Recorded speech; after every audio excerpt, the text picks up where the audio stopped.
Saya ada pergi hospital. Saya tengok orang tua.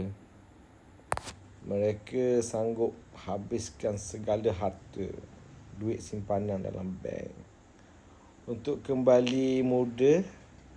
Lepas subuh, mereka nak berjogging, brisk walk, jalan-jalan pergi kedai makan, nasi minyak, nasi lemak, nasi dagang. Tapi tak dapat, mereka terlantar.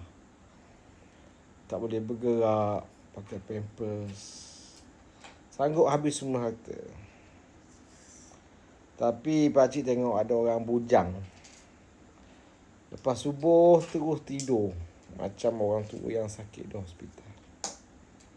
Padahal orang bujang tu sebenarnya kaya dengan kesihatan. Jadi sementara boleh bergeraklah.